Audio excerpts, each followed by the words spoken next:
Okay. Okay. Hi everyone. We're At My Son. We're a podcast from us. To you. Woo! I'm Gab. I'm Christina. And yeah, this is At My Soul. Welcome. If this is your first time listening in, thank you. Be sure to check out our other episodes. This is officially episode number 2. At the time that we're recording this, we don't technically have episode 1 out. We filmed it and it's quality. So good. Yeah. It'll bring tears to your eyes. It brought tears to our eyes. Yeah. So have your Kleenex ready. Right. Yeah. But technically it's been 3 weeks since we Saw started. each other. Yeah, since we saw each other. Meaning you. We see each other often. Yeah. Too often. Honestly. Okay. Whoa. Love you. Anyways, so yeah, we are students and we're a little busy. We know that you guys probably don't care. Or are in the same boat as us. Right. So you guys probably understand, but this is more just for our peace of mind. We have a lot of stuff going on because life happens. So yeah, these past 3 weeks have been crazy for us. And which is why episode 1 is still not out and we're kind of backlogging this. Yeah. And doing this so that we don't get behind. But yeah, bear with us. This student life is not that easy. Right. Not that time manageable as we think. Right. Yeah. But should we start with how we're doing? I guess so. How are you doing, Gab? I'm doing good. I haven't had coffee in the past week, and today I went a little crazy. I had 3 cups in the span of 3 hours, so I'm still feeling very, very, very caffeinated. But I'm doing good, I think. No, I know I'm doing good. Yeah, it's great. What about you? I'm good. I did not have any coffee today. I had orange juice. You did, and ceviche. And I had ceviche for breakfast? Question mark. It's been a great day. Yeah, I'm good. Busy. Today was a great day. We went to a wedding. Oh my gosh. Was the sweetest, most heartwarming thing ever. And I believe in love now. Just kidding. I already did. Question mark. But yeah, it was today really was happy. A beautiful day. Yeah. Yeah. And then I had ceviche, so. Yes, even better. Yeah. Yeah. Okay, so today in our podcast, we are going to be talking about life at WSI, which, in case you don't know, is a white serving institution. So yeah, we go to a predominantly white institution, and yeah, this WSI white serving institution, obviously, pretty understandably, catering to the white majority on campus as opposed to everyone there. So that's where we go. It's lit as always, but that's what we're going to be talking about today. And this is a build-off from our last episode, which was about placemaking, what that has meant for us in our lives, and then what that has meant here. And so basically what you can expect from this episode is we have some articles that we're going to read and talk about, and then we are going to talk about life here at our college, in all the different facets of what it means to live here, in residence life, in the classroom. We go to a Christian college, so you might not know this, but at our college we have to go to chapel, which is like vaguely resembling a church service 3 times a week, Monday, Wednesday, Friday. That's mandatory for all students. Mm-hmm. And then we're also going to talk about the general community here at our college. And then at the end, hopefully we'll be able to wrap up with some tips of our own, things that we have put into place for surviving and thriving at a WSI. And yeah, I think it'll be a lot of fun. We said in the beginning that we would try not to be super ranty. Yeah. We'll see how that goes for this episode specifically. I feel okay about it. Yeah, me too. But if we get ranty... Sorry. But I know you'll low-key love it. So... Yeah. Shout out to you if you know who you are. You know who you are. Love you. Okay. Yeah, so the first article we're going to talk about is by Yarelis Elena Mendez Zamora. and she's Nicaraguan, and I read this off of the Huffington Post when I was abroad. And the article itself is called Surviving Institutions That Weren't Created for You, and I'm going to read a small excerpt from it. So here it is. No one tells you how to survive in institutions that weren't created for you. No one tells you how to navigate through buildings that are named after men that would have spat in your face when they were administrators. Your choices are limited. Assimilate, drop out, or fight like hell. Sharpen your nails on chalkboards that try to hide behind words like diversity. Have white professors spilling out your history, acting like they know it better than you. A child of the dysphoria, the product of what they're teaching. You're their PhD. Yeah. Yeah. So obviously this starts off really heavy, and it has a lot of truth in it. Yeah. When I first came to this WSI, I naively thought it was going to be really chill and like a new start and yada yada yada. And I knew it was going to be a change, but I didn't know how big of a change it was going to be. Yeah. As you might already know, I come from a predominantly Mexican American community, a border town, where everyone is pretty much brown, and I was very comfortable in like my identity and like being who I was, and like my culture was never looked down on or really discussed, because it wasn't like a topic of difference, because everyone was pretty much Mexican American. So I come here and it's like completely different, but I was ready for that on the surface level, but I didn't realize how hard it was going to be. So yeah, no one really tells you how this is going to be. As a person of color, first generation college student, people usually tell you like college is like a step for the next great thing, and it's gonna start to pave the road for whatever, and whether that's your career or a business or helping your family out. This is just like a next step that you need to take to make it in America. And you believe it, and in part it's true, but they don't ever give you the fine print of like, oh, you will suffer sometimes, and yeah. Yeah. Yeah, I think it's hard, I think, because like when you come to college, so my sister went to this college. She's 7 years older than me, and I like came here when I was like in middle school and high school to visit her. And I was like, wow, like college, like this seems so fun. And I literally hadn't been to like any other colleges at that time. And so then when it was time to go to college, I mean, I didn't want to come here. But then when it ended up that I was coming here, I was like, oh, like I already know what it's like. Like my sister was here. She seemed like she was thriving. And I remember after I had accepted and then like said like I was going and all these things, my sister was like, oh, like, hey, like I just want to let you know that this place is like low-key rough sometimes. And I was like, what? And I was shocked because like she hadn't told me that before. And like I think that she didn't even experience it fully in the way that I would when I came here. And like Gab was saying, like it's like you think that it's gonna be chill. And like it is sometimes, you know, like right now I'm pretty chill, I guess. But it's definitely rough, and then you definitely come and you're like, oh wow, I can't do this. And then one thing that we were saying we liked about this quote was how it presented our choices.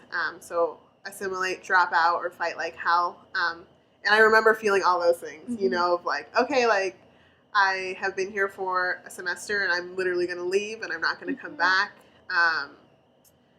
And that was after spending a whole semester trying to be like, oh yeah, like I'm chill. Like I grew up with a whole bunch of white people. I feel like I grew up going to white serving institutions my whole life, you know? And so I felt like I knew what that meant. And I think there's a difference when the title Christian is brought alongside a white serving institution, because I was like, okay, like maybe in high school, I was like looked down upon, or I was whatever because I'm not white.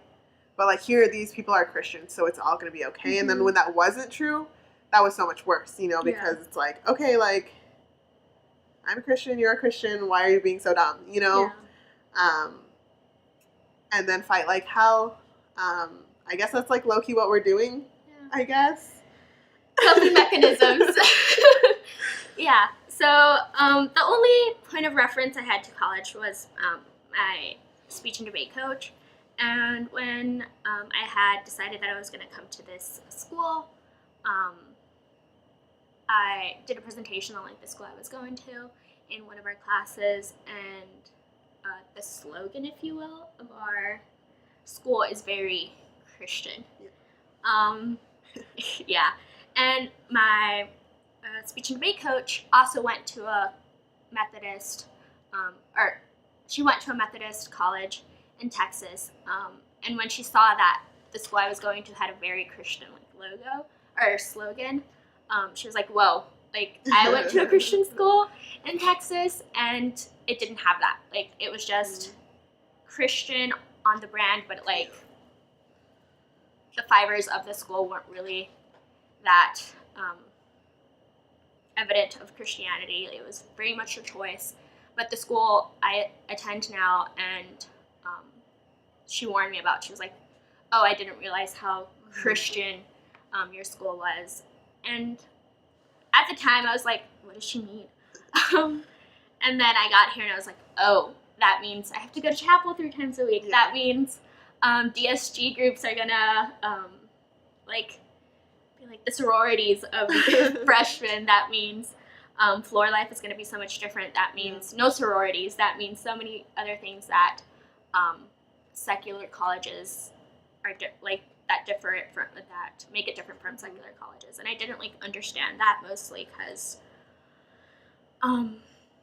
I didn't know much about the college system here in the United States. I just thought, 4 years, and they're pretty much all the same. Obviously, no, they're not. Now I know that they're not. But yeah, once I was here, I immediately started hating it. It was week 1, and it was so rough. And I remember telling the people around me, I'm going to transfer. It's week 1. I hate it already, and I'm going to go to my dream school in DC, and it'll be great because I hate it here, and I probably won't hate it over there, so it's fine. And then, obviously, I didn't transfer. I'm still here. What?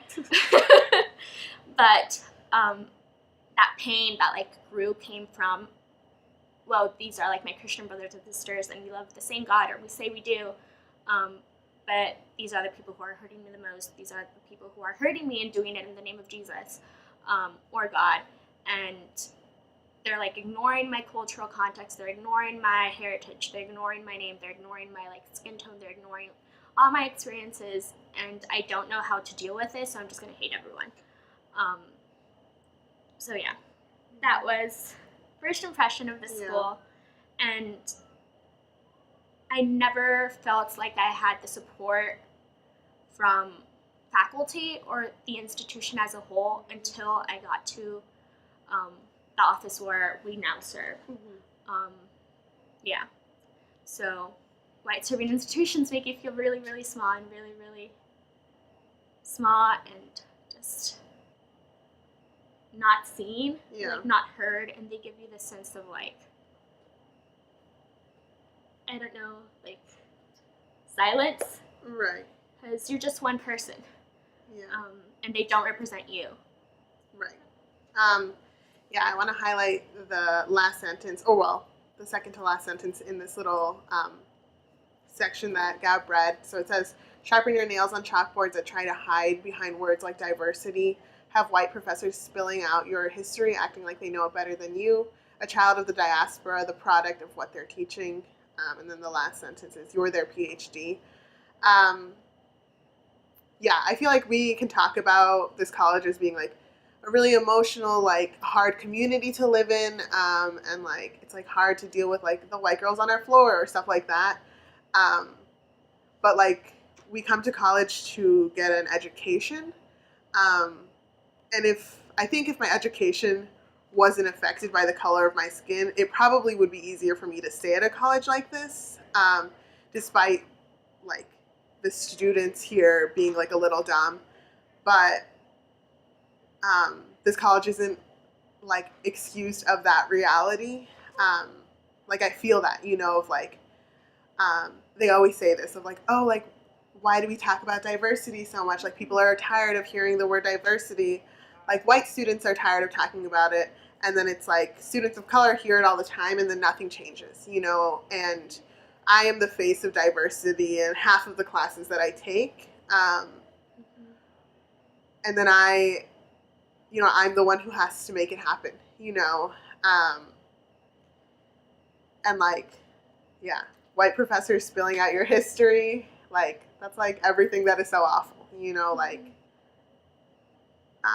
to be educated here sometimes feels like to be educated like in a white way, question mark. And it's a little rough, I think. I don't know, like I just think like it's not like we're crying about not having friends, you know. Like I came to college, I'm paying for college to get an education, and I feel like my education is affected by who I am specifically, because that is not respected or represented. We learn a lot of theology here. This is a Christian college. We're required to take 4 theology classes, and like you're lucky if you read like an article or a paragraph written by a person of color, a theologian of color, someone well respected, and that stays true if you're talking about the conversation of race or even that, like, or history, like it's from a really white lens, you know. So I feel like, yeah, just generally all of those things, all the things that she said are like, oh yeah, like I feel that in every one of the sentences, you know what I mean? Yeah.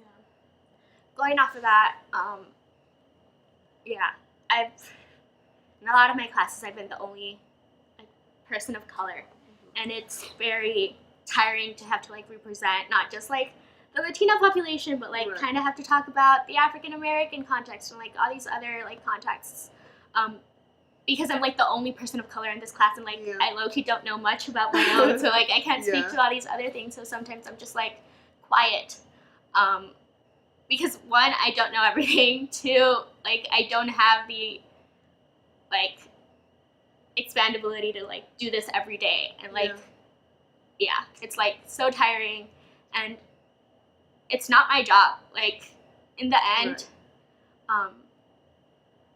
campus as a whole kind of has been trying to talk about diversity, and these students in my class are like, I'm so tired of hearing this. So like me to try to like represent the whole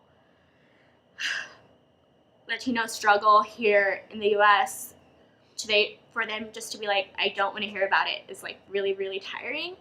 And professors sometimes don't appreciate that or don't want to hear it either. But yeah, they like want to talk about your history and like how happy it was because they got what they wanted in the end.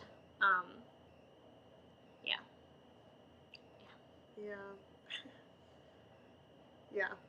But anyways, we have another article. Yeah, this is another article by a different person, also Nicaraguan, and her name is Prisca Dorcas Mojica Rodriguez. And the article itself is called A Letter to the Faculty and Staff of White Serving Institutions. I have held one too many students in my arms, hugged them, cried with them, and thought, why don't they care enough? I think essentially it's because maybe our own pain is not considered real pain because our humanity is not considered an essential humanity. Maybe you don't even see us as humans, and history proves that to us. Maybe that's the problem. Those with hiring power forget that white people are racist by virtue of being complicit to systems of oppression.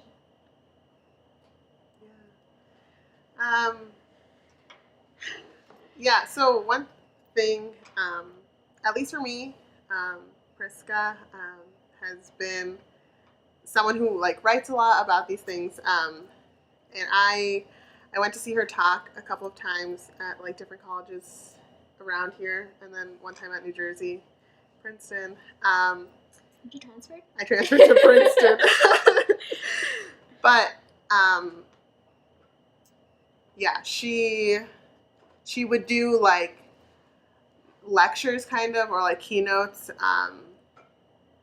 of like with the tagline of like how to survive white serving institutions. And I remember going my sophomore year while Gab was abroad, and I was just like sitting there like crying because I was like, wow, like I'm at some rando college in Chicago and I have never heard any of this. Like no one at my college is saying, yeah, Christina, like you need tips and skills to survive here. No one has ever told me that a predominantly white institution like this college is not only predominantly white, it is white serving. And by definition, that means it's not catering to me or advocating for me. And that's exhausting. And so, yeah, I like want to cry when I think about this. And I think it's just like this quote that Gab read just like serves to show of like, it doesn't really matter if people here are blatantly, outwardly, super expressively racist. Like, by virtue, these systems are oppressive and these systems are catering to the white person. And that's not us. And we're here and we exist. And I think we deserve more than we're getting sometimes. Or at least that's what it can feel like. Yeah, I think Priska,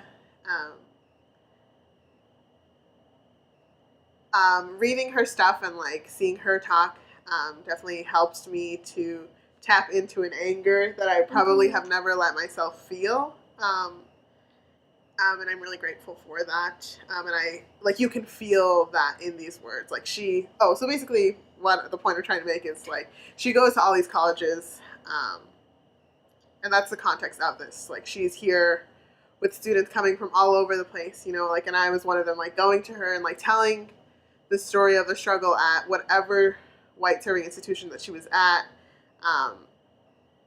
and she sees it all over the country, you know, and so to be able to come to this realization of, like, why is this happening, it's pretty grim and, like, pretty unfortunate, but it's real, you know, and it's real on our campus. It's real on secular colleges and Christian colleges, and state universities and private institutions.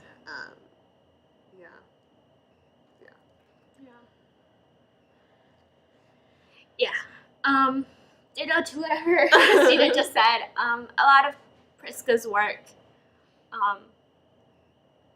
allows me to be angry, and she puts a name to a lot of things that I feel and I don't know how to verbalize, and she does it so well.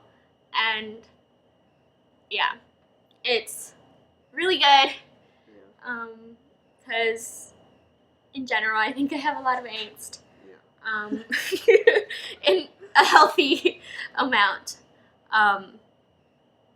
but this not knowing how to process this and her giving the verbiage to process this and saying, oh, it's not because of you, it's not because you're not trying hard enough, it's literally the system, it's not because it's not your fault, essentially, it's the place, it's the system, it's those complicit to the system, even if they say they are for you, even if they say diversity, that's not what the system is for, that's not how the system has been set up.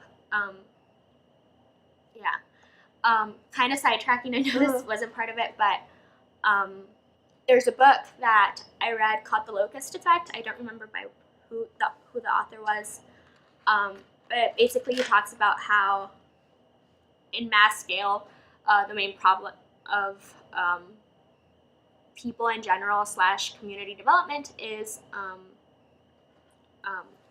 violence. And like, it doesn't matter if you're watering your crops, it doesn't matter if you're like planting them in the right soil, if violence is still in place, the locust will come and like destroy your crops. And he kind of uses that throughout the book. And then in one of his chapters, he compares that to countries that have gone through revolutions, and he talks about how these countries go through revolutions, but they don't, like, they dethrone the president or, like, the dictator, but the system is never changed, and therefore violence still persists. Violence still is there. Violence still destroys a community. Violence still hinders progress. Violence still prevents community development.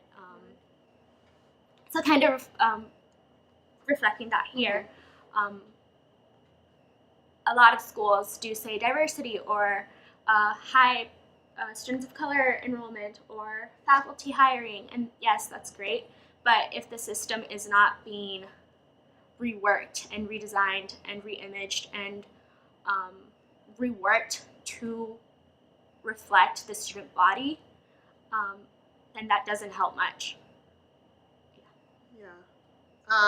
In case you want to read this book, so The Locust Effect, Why the End of Poverty Requires the End of Violence, and it's by Gary Haugen and Victor Boutros. I want to relate that to something that was in one of the articles. So it says, student-led change is not liberation. You being faculty, staff, you are paid to watch out for the interests of your students and to care for these students who come into your schools. Or so you say when you create these diversity and inclusion programs, so do the work. And then it continues. Like, I think I was so right in saying of, like, the systems need to be changed for things to actually be different, regardless of, like, small different changes, programs for diversity, stuff like that we are so thankful for. But one thing that I do recognize is that I didn't come to the school to fix it. Yeah. You know, like, we are, and it's hard because it's like, oh, okay, you guys are, like, saying that we need to change, like, what are you going to do about it? But not only am I saying that this is not right, I'm also saying it's, like, not my job to fix it, and if you say that you care about me, I need you to show me what that means, and I need you to do something about it, and to listen to me and to validate me when I say this is not okay. I need resources to be able to talk about things in a place where I feel comfortable and where I feel safe. I need to feel represented and cared for and advocated for, but I can't make that happen. I think, so we're student leaders in the OMD, and we have, like, these meetings with all of the student leaders, and we talk about it all the time of, like, as student leaders especially, there is a burden to, like, to do stuff, you know, and for us to, like, make the Hispanic Latino population at this college feel comfortable, to feel loved, to feel unified, to feel appreciated. And that's exhausting because we don't even feel those things ourselves, you know, so we're trying to make it come out of thin air almost. And the office we work with is great. It's our home. We've talked about this. We've said this. Love the OMD, but the OMD is for students, and in the end, sometimes it doesn't get to dictate what institutional change looks like, and that's where the problem lies. It's all like the student-held activities, student-led change comes from us, and the institution isn't always very supportive of this.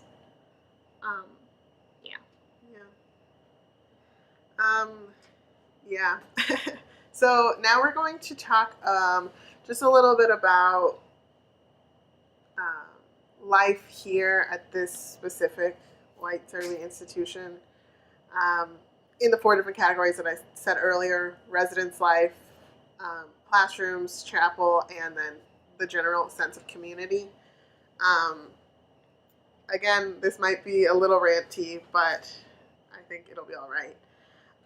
So for res life, basically the way this college works is that when you come as a freshman, you will live in a freshman dorm there are two options. One is where we both lived for 2 years. Well, 1.5 years, I guess. And then another one is, I mean, we're not speaking for that one. I've never been there. But the only main difference between the two is that the building where we lived has individual true. Suite style. So there's like bathroom. 2 rooms attached with the bathroom, and then in the other one there is communal living space, communal bathrooms. So that's the main difference. I'm sure culture is kind of different. Yeah. I don't know. Generally kind of alike. Yeah. Yeah. But so I know for me, so when I was a freshman, I remember being on the floor, and I can think of 3 girls, including myself, who weren't white. And the floor had probably 50 people. 45-ish maybe. Yeah. It's all girls. And then we have like, it's like called like a brother-sister floor kind of deal. So like there was a brother floor.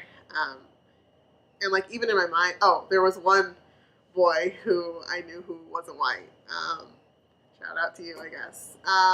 And so, yeah, it was basically everything that you do is so, your freshman year is so related to the floor and that community.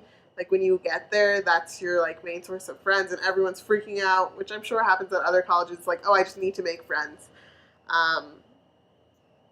And so like all my friends were white, and they were really nice. My roommate was white. My suite mates were white. My DSG leaders, which is like a small group kind of thing, were white, which is not problematic in itself. I love all of those people so much. But like I felt really weird, and I felt really different. I remember my RA was from Spain. She was really nice. And so she would like try to talk to me about stuff, about like being brown. And I was like, this is still kind of weird. And like when you're talking to everyone else, like you're not talking about yourself in the context of your heritage. You're talking about like you look like them, and so you're acting like them, and only when you're alone with me are you're like, oh yeah, like we both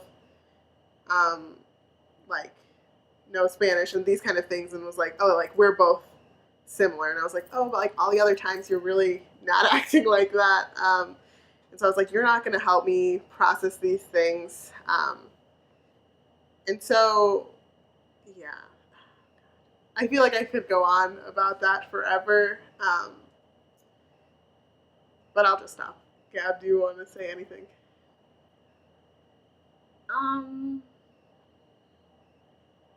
Not really. Yeah. Okay. Yeah. Yeah. I was in this building for 1.5 years, and my main qualm with it was the fact that it was really far. Yeah. But like, yeah, it wasn't that hardcore. Yeah. I don't want to go on. Yeah. Classroom and professor experiences.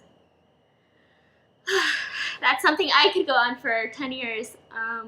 Yeah, so the first week I was here, I got a jab from the person who was supposed to be my advisor. And he made a comment about immigrants. And I was so struck. I was like, wow, I hate this department. I hate everyone in it. Sorry.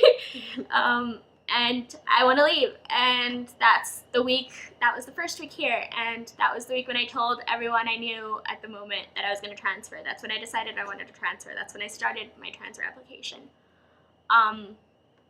Yeah, all because of this professor. And he like always made me feel uncomfortable. I went to him a couple times because I needed like my code for registration, and every time I like would go, my hands were like literally so clammy, like dripping and like sweat, and like I was so uncomfortable always around him. Yeah. And then the next semester when I like decided to switch, I like had a class in another department that I ended up not majoring in, and I wasn't getting the material because it was a science class, and I'm really bad at science, so like that explains most of it. But I like went to this professor, and I was just like, hey, I'm like literally doing all the work. I'm looking at the book, I'm synthesizing notes, I'm watching videos, I'm taking notes during class, I'm doing all the things, and I'm still not getting the material.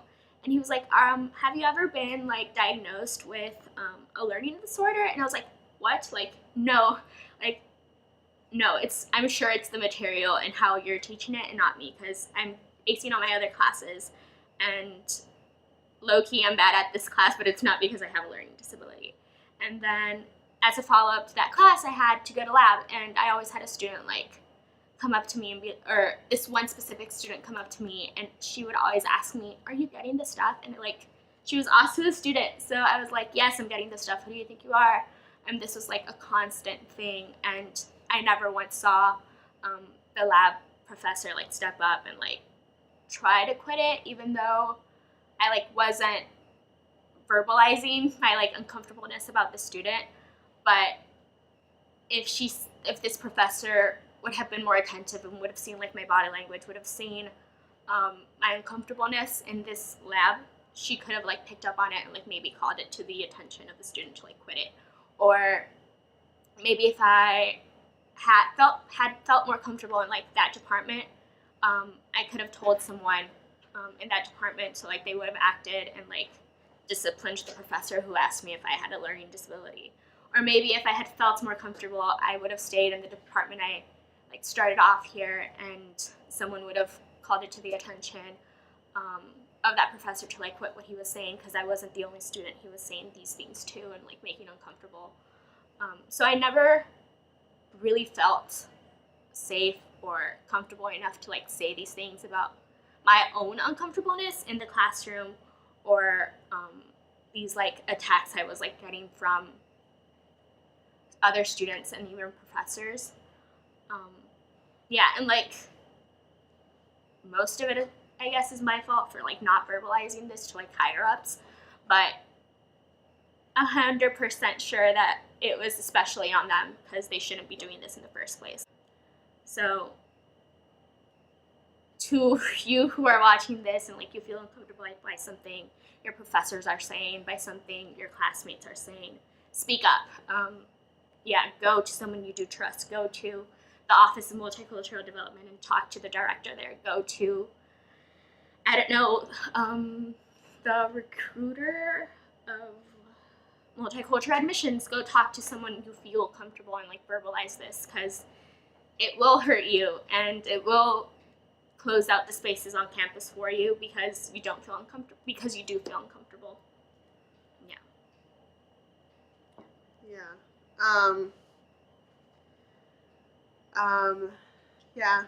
I echo those things. I remember last semester I took a class, and the first day the teacher this class was like titled Race, Poverty, and Reconciliation. And everyone was white. There were 3 Asian students and then me. And so we're sitting there talking about a class that's going to be specifically about the African American experience in the United States. And so my teacher looks at me and she's like, "Oh, like you've got some color to you. Where are you from?" And I just remember like getting so hot, and then everyone in the class didn't say anything. And afterwards, people were like, "Oh wow, Christina, that was so weird." And I was like, "Yeah, that was so dumb." Like for me to like recognizing that there were no African Americans in our class, and then being like, "Oh, Christina, like you're not white. Tell the entire class where you're from," on the first day when I don't know you as a professor or as a person. And then for the entire semester, I was constantly looked to, and I like hated every single thing we did, and it was so sad because everyone else was like, "Oh my gosh, this class is so lit," and I was like, I want to cry after every single class. And I was constantly asked for my opinion, speaking to a narrative that I don't come from, that I can relate to definitely, but like, I'm not the teacher, you know, like, I don't need to be adding my opinion every single class. Like, I don't need to be responding to questions. I remember there was one day that we, like, talked about how we were feeling about the class, and I said something, and then my teacher was immediately like, Christina, okay, like, how can we do this better? And I was like, I am not a professional. I don't know. Just, like, please stop. And I was like, I'm not in charge in any kind of way. So whatever. But one thing I do want to echo, I remember telling the director of the Office of Multicultural Development about this experience that I had in this class. And he was like, yeah, you know, Christina, like, that's not okay. Like, you don't need to defend her or say, like, oh, like, I should have said something earlier, or, like, I could have dropped the class, or, like, I didn't need to apologize or to make excuses because I'm 20 years old. You know, like, these are grown men and women who have been professors for so many years who are making the same mistakes over and over again. And we don't need to feel sorry about it. Like, it's not right. And so, yeah, like, if you're going through something and you're experiencing discomfort, like, don't just be like, oh, like, that's just me being dumb or silly or anything like that. Like, we aren't supposed to feel this way. People aren't supposed to look down on us or think we're less than or expect more from us because we are suddenly experts in the entire history of the people that we look like. Like, that is dumb. But yeah, that's how I feel about that. Yeah, kind of to circle that back to the topic we're talking about surviving in white serving institutions. Someone said this about the class you took. That class is made for white people made by white people for white people, and that, like, really stuck with me. And then I had a conversation with another girl of color here on campus about the move that this program in Chicago was having. It was going to go from Uptown and it's moved to Woodlawn. And this person I had this conversation with is from the south side of Chicago, and she was like, I would never do that program, and I would also never do that program in the south side of Chicago because as a person of color, as a Black female, I would not feel safe. And I love Chicago, but, like, that's the reality of it. And with this move, I think students of color in specific should be more alert and more careful because it is the South Side. Because no one's really gonna mess with the white kids. And I, like, thought about that, and in one of my journal entries for this program, I, like, mentioned that.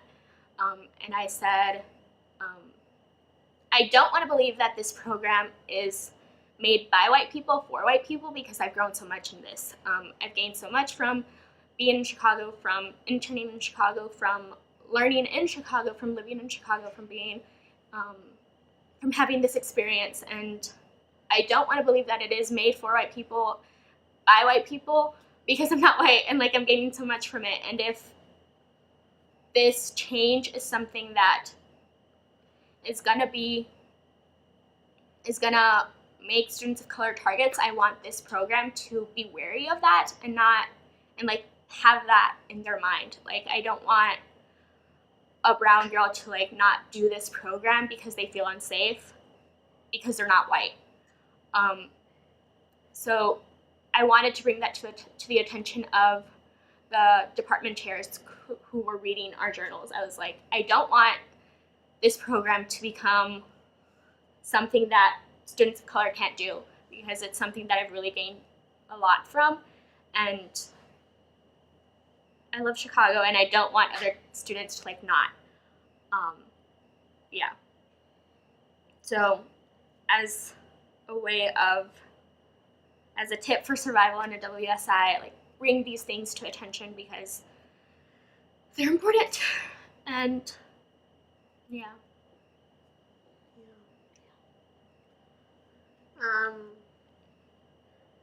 The next thing is chapel. Yeah, as said, we have to go to chapel 3 times a week. Tell us more about who speaks in chapel. So basically, the way it works is that chapel has basically the way it works is that there's specific scripture that we read with the purposes of completing the whole Bible or something like that in 4 years. Oh. I'm not sure if that's actually true. I think that's what it is. I might be lying, honestly. But anyways, again, our school's really white. Most of the people who speak in chapel are really white. We have Rhythm and Praise Chapel, which is once a semester or something like that, led by Willio, which is the Black Student Union on campus. But it's one time, and there are 2 different chapel bands that play generally the same kind of music.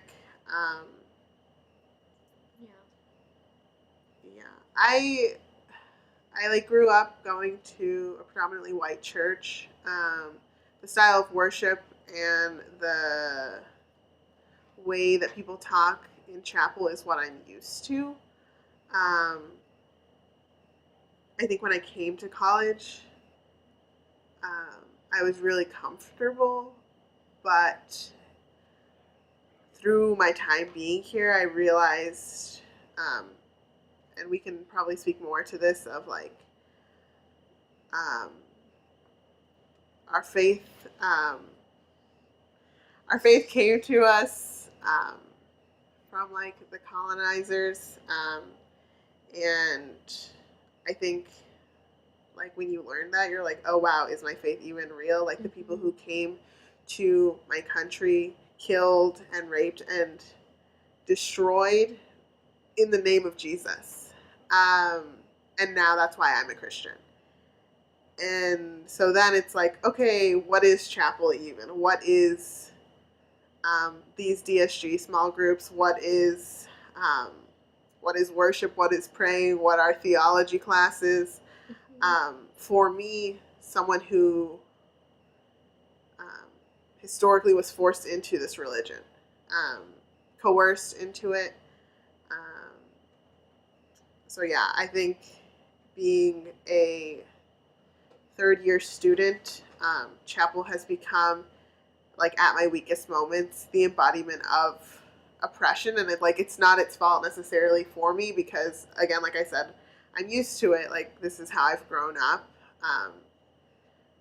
But it's something that I will get in trouble if I don't go to. It's something that a lot of the times I am really hurt by, and my fellow college student friends are like, oh yeah, that was such a great chapel, right? And I was like, haha, no, and it is a place that hurts. When I go, I feel really uncomfortable. And there are days when I'm like, wow, I feel really unsafe. And I know no one's going to hurt me or something like that. But I mourn feeling that at a place that 3 times a week the entire student body comes together, which should be a celebration and a joyous moment, but instead I'm sitting there and I don't feel comfortable and I don't feel safe. Yeah, kind of different from Christina. I grew up in a, again, very Mexican-American town, border town, and that was reflective in the church I went to. Worship in my home church is in Spanish. Worship in our, not the story, the Bible? Gospel? The gospel is in Spanish. I'm sorry. The word is in Spanish. Everything is in Spanish. And denominationally Baptist with inklings of Pentecostal. So worship is the happiest moment when I'm at home. I like feel God, and like I feel what's the word in English? Gozo. Joy. Joy. I feel joy. I think that's what it is. Yeah, joy. Yeah, and that's what I grew up with. I grew up with Spanish songs. Yeah, and I come here and joy. We're singing hymns with an organ, and I'm like, what is this? I kind of don't like it. It's low-key boring. I feel like I'm 100 years old. I don't like it. And then, as a side note, our school is Christian. They say it's not denominational, but it's highly evangelical. So at chapel, we never really have different theologies outside of evangelism, and we don't really have a variety of theologies. It's mostly white and it's mostly evangelical. And something that I've like discovered here at this school through the Spanish department is how evangelicals are at odds with Catholicism, and I like knew that growing up. In Mexico, there's like a huge divide between Catholics and evangelicals. Catholics think evangelicals are cultic, and evangelicals think Catholics are like not Christian enough. But something that I like really respect and appreciate from my Catholic brothers and sisters is the fact that they are more in touch with their indigenous side than we evangelicals are. They like, and they make altares for like the Day of the Dead. They turn on incense. They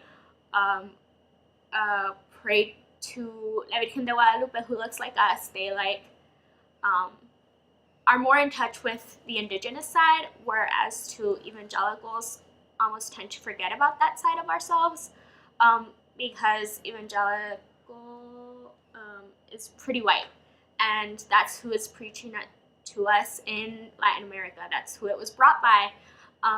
So there's this like cultural erasure when we are evangelical, because like I haven't partaken in a lot of things that are Mexican because they're Catholic, and my mom's like, no, we can't do that because that's Catholic, and I'm like, what? But like that's part of the culture. And as I'm an adult, I've actively decided that I do want to take part in this, but I have done that hidden from my mother. And at chapel, I like to go and I never hear anything that is Catholic. I never hear anything that is indigenous. I never hear anything that is anything but white, that is anything but evangelical. So there's like no variety, and our God is not just white. Our God isn't just evangelical. Our God is everything we are, and that's not being reflected in these chapels most of the time. Yeah. Something I want to add to that. I took a Spanish class one time, and I was the tutor. She was a tutor. Major throwback. Am I the best? I guess so. And like in that, we like learned about like liberation theology in Spanish, and like we were reading from theologians from El Salvador. We were learning this, and I would like read it, and I'd be like, oh wow, like this is the gospel I understand because this is what my dad taught me. This is the person, like this, like the way that Jesus is calling us to act is a way that my dad has taught me, in despite of going to this white church that I went to and these things. And then I took a psychology of religion class because I'm a psych major, and I did like a lot of research on liberation theology and like psychology and mental health care for minorities and for people in Latin America and things like of that nature. And so it was in those different classes that I was realizing a new theology that I have always had, but it was never reflected in. It's never reflected in chapel, you know. And so, like, I think one thing that is really important to me is how our faith is contextual, and how our faith, like, because we have indigenous roots, our faith is indigenous, you know, like, and understanding what that means of, like, who God has created us to be, and how that makes us uniquely see God in a certain lens. Like, when you go to college and you're going to church 3 times a week, and, like, they're not talking about the God that is, like, uniquely informed by your context.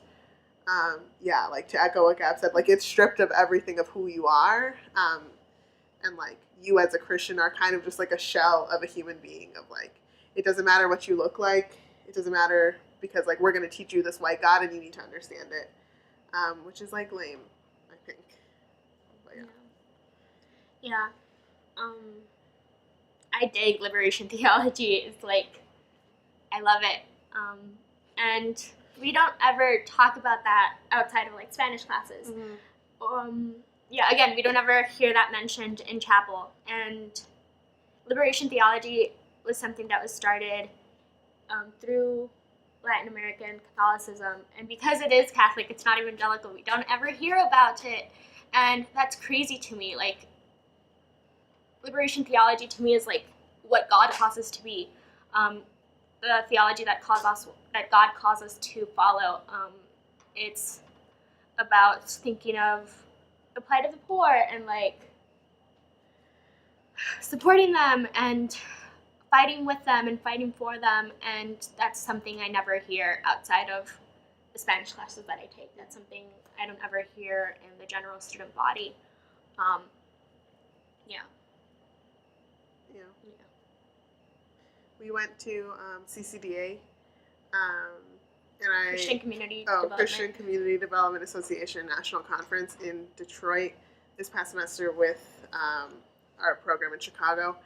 And I just remember being, like, astonished that I could spend a whole weekend being taught by different men and women of color, and, like, the gospel and the God that was painted before me was so different than what we would ever hear. And it was, like, so full. You know, it wasn't like, oh, like, blah, blah, blah, blah, blah, like, this is your white God. It was like, no, like, this is the God who fights for you, and the God who is your liberator, and the God who is a social justice activist, advocate and activist, and someone who is angry, righteous anger, perfect anger, and who love those on the margins first, you know? And, like, we never get that, and I think it's so dumb. Like, we, like, just happened to go to this conference, which is a part of our program, and it was, like, the best thing in my life. And I would just cry all the time, and I'm like, I can't imagine what my life would look like if I got to feel that way, and I got to feel that God 3 times a week, you know? But, yeah. If you can go to CCDA in Chicago, conference here in Chicago, it would happen November 2018. Go. It's literally life-changing. I recommend it. I can't recommend it enough. It's literally amazing. CCDA, if you want to sponsor me. And us. Yeah. Hire me. Do it. Yeah. Yeah. Do you want to go on and talk about our last bullet? Yeah. Okay, so our last bullet is general community. And by that we mean public spaces, whether that's the cafeteria or the library or et cetera, et cetera. Yeah. Yeah.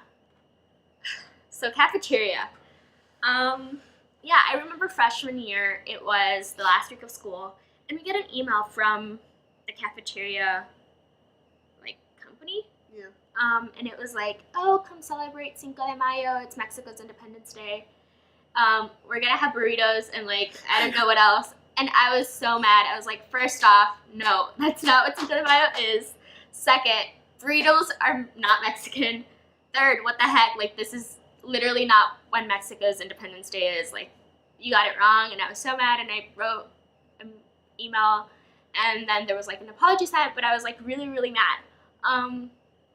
Because this happens all the time. A lot of people think, or like confuse holidays for something they're not. Yeah, and that would never happen. Like, no one would ever send, oh, let's celebrate Independence Day, November 11th, when it's supposed to be Veterans Day. Like, that would never happen. It's just so annoying. Yeah. Oh, I was gonna say something, but I don't remember. Yeah, whatever.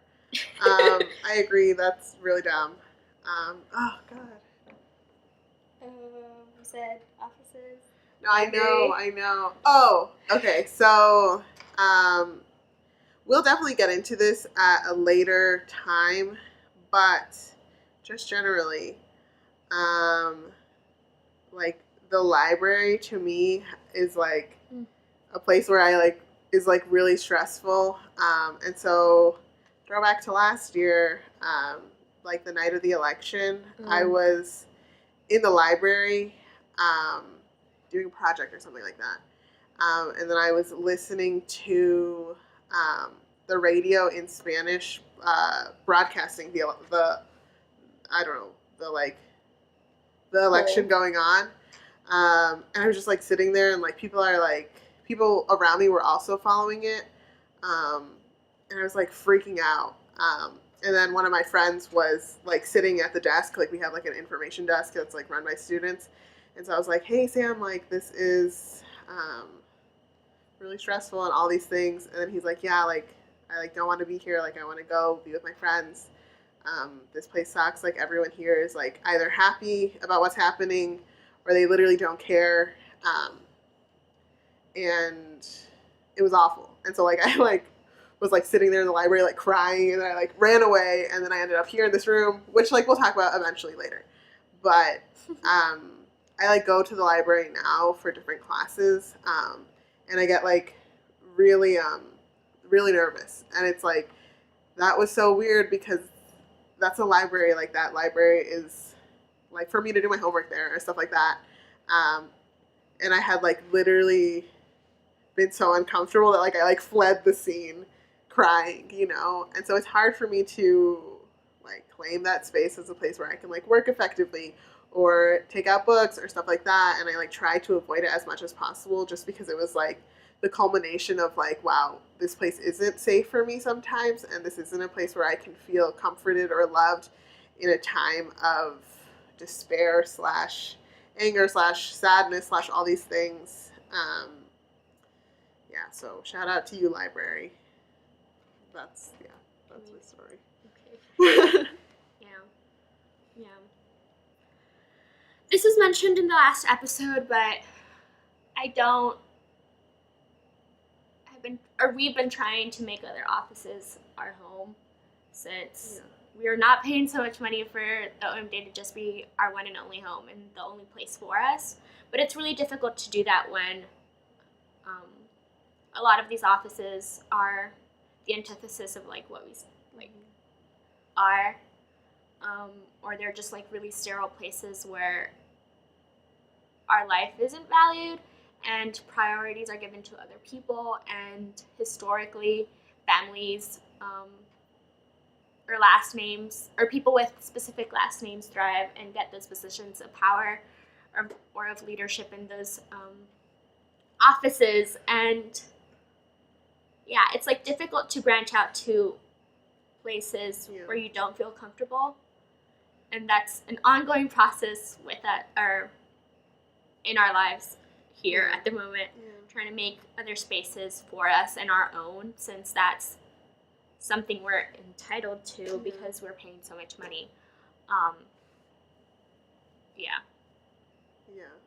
remember one time, I don't know if you were gone abroad or if this was like a little bit before you had left in the winter, but I remember this day, one of the people who works in the other office came into the OMD and was like, hey, like there's like a table in the middle where people sit and they talk about life and they like cry and yell and all of the things, and it's so beautiful and so happy. And this man came in and he was like, hey, you guys can do the same thing here in my office, so like come. And I was like so frustrated. I was like, this is not like, that is not my home. Like, you have never done anything for me. I'm here in this space in the OMD because this is the one place where I feel safe and loved at any time, all the time, you know. And someone came in and was like, hey, like, just come to our office. Like, we want there to be, like, a mix or something like that. And I was like, send your people to our office. Like, our office is for everyone. You know, like, you don't have to be a student of color to come here. And, like, that's not how it is. You know, like, there are people from every walk of life that come into this office. And that truth is not the same in the other offices. And so I was just, like, shocked that someone would come in and be like, oh, you just go into my office so we can look like we're unified and that we are diverse. And I was like, I was so angry. So it's rough, essentially. Yeah. I verbalized this to a different group, and the way I said it was, the burden is not the OMD's burden, or, like, the burden of, like, me feeling at home is not just the OMD's, and it's not just the director, and it shouldn't just lie on the director of the OMD, but as I, like, thought back on, like, the words I said, like, me feeling at home is not a burden, and, like, it's not a burden, like, that shouldn't be a burden, because it's not, like, being a home shouldn't be, like, a burden, or, like, making a home is not a burden, it's, like, something beautiful, it's, like, where you thrive, it's where you have family, it's where you have important conversations, it's where you learn the most, and that needs to happen more, and other offices need to take on that baton as well. It shouldn't just lie on the director of the OMD, it shouldn't just lie on the students who make this place home, it should be systemic, and it should be on the higher ups to make these, or to make steps towards that. Yeah.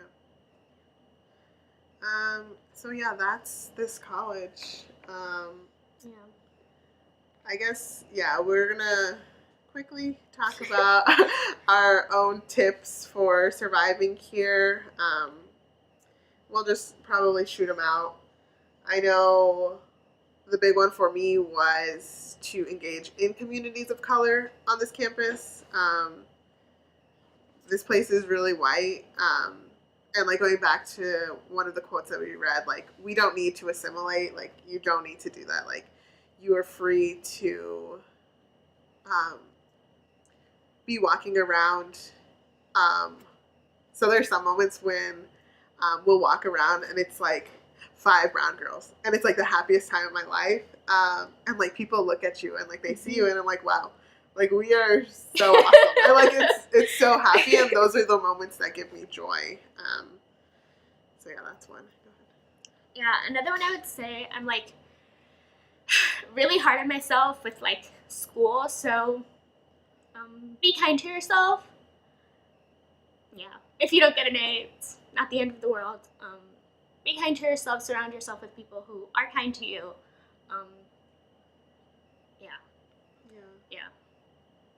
I know we said that if something happens to you, be sure to, like, speak up, and if you don't, we get it. Like, we've also stayed quiet, right? Because it's easier to, but just know that, like, we're here, and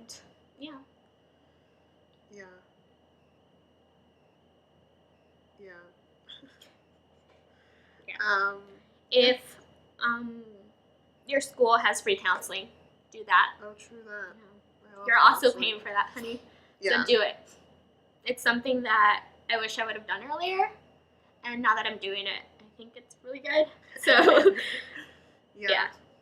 I would say, like, find professors who you love, and talk to them about these things.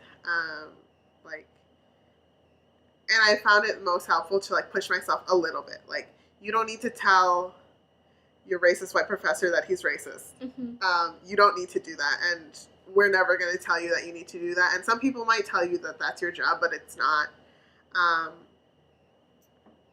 I have given myself the platform to talk to students to make people a little uncomfortable, because in their discomfort, I'm like, oh yeah, this is what I live in all the time, and it makes me feel a little bit better that for 1 second you're not okay. Which sounds a little rough, but like not in a malicious kind of way, obviously.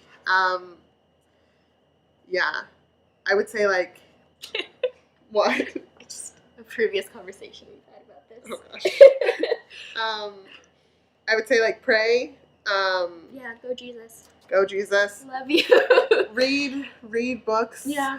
Read Sandra Cisneros. Yeah, honestly. Read Priska. Oh gosh. Stuff. Read what fills your soul. Exactly. Like specifically in our context, like if you're not getting what you need at chapel, like you can get it yourself. And like I know that's extra work, but I think it goes a long way to feel fed. And to know that we do have the agency to get that for ourselves. Like we go to college, we have a lot of resources available to us, and I would say using those resources, like using this college's money to get the furthest I can go, even if that takes me doing a little bit extra, like makes it a little bit more worth it. Yeah. Also like being friends with like the good white people. And the people who will listen and like not feel sorry for you, because that's also not helpful. And yeah. A big one for me freshman year was just like listening to music in Spanish. Whether that was like cumbias that like weren't specifically like activist music, it was just like music I wanted to like booty shake to, like music is a big one for me. Calle 13, listen to them. Their newest album, or his newest album, now he's Residente, is amazing. But also like listening to music that's not just all about like the hard stuff, like is really good. Work out. Oh gosh, swim. Do squats. Yes, do squats. Do squats. Do yoga. Yoga. We have free yoga, or they do free yoga here at our school, and that's really good. We do yoga sculpt. Me. I do Zumba. I don't do Zumba. Just more opportunities to booty shake. Yeah. Yeah. We'll continue this list as we go along in this podcast.